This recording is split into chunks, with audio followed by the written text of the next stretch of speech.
नमस्कार दोस्तों, धाकड़ गुरु के इस वीडियो में एक बार फिर आपका स्वागत है। हमेशा की तरह इस बार भी जनता के पक्ष में एक नया विषय है भारत का संविधान, न्याय व्यवस्था और सामाजिक स्थिति क्या है। दुनिया का सबसे छोटा संविधान चीन का है और कोई अपराधी बचता नहीं, और सबसे भारी भरकम संविधान हमारे देश का है यानी भारत का है और कोई अपराधी फंसता नहीं। सरकारी राशन की दुकान पर भीड़ देखिए, हाथ में 20,000 का मोबाइल और 70,000 की बाइक पर बैठकर 2 रुपये किलो का चावल लेने आते हैं ऐसे कुछ गरीब लोग। वाह वाह। जिस देश में नसबंदी कराने पर 1,500 रुपया मिलता है और बच्चा पैदा होने पर 6,000 रुपया मिलता है, तो जनसंख्या नियंत्रण कैसे होगी। बहुत बढ़िया। एक बादशाह ने गधों को कतार में चलते हुए देखा तो उसके मालिक से पूछा कि ये गधे एक लाइन में सीधे चलते कैसे हैं।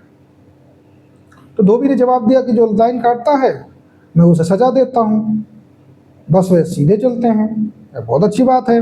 बादशाह ने कहा, मेरे मुल्क में अमन कायम कर सकते हो। धोबी ने कहा, हाँ बिल्कुल, क्यों नहीं। धोबी शहर आया तो बादशाह ने उसको मुंसिफ बना दिया।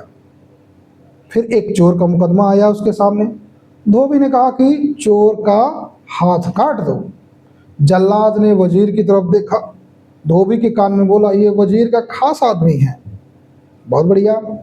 धोबी ने दोबारा कहा, इस चोर का हाथ काट दो। तो वजीर ने सरगोशी की, ये अपना आदमी है, ख्याल रखो इसका। इस बार धोबी ने कहा, चोर का हाथ और वजीर की जुबान दोनों काट दो। एक फैसले से पूरे मुल्क में अमन आ गया। बिल्कुल इसी न्याय की जरूरत है हमारे देश को। सरपंच की सैलरी 3 से 5,000 आता है और समझ नहीं आता है कि अगले 2 साल में स्कॉर्पियो और फॉर्च्यूनर कैसे आता है। और समझ में किसको नहीं आता, सबको पता है कि धांधले हो रही है, भ्रष्टाचार कर रहा है, जब पैसा आ रहा है उसका गमन कर रहा है, रोड बनाने के आता, पैसा खा गया, घर में रख लिया है। तो इन धांधलियों को रोकना पड़ेगा ना। कठोर कानून आना चाहिए। जज की कुर्सी से मात्र 5 मीटर की दूरी पर बैठे पेशकार 100 से 200 रुपया लेता है और आज तक जज साहब को दिखाई नहीं दिया।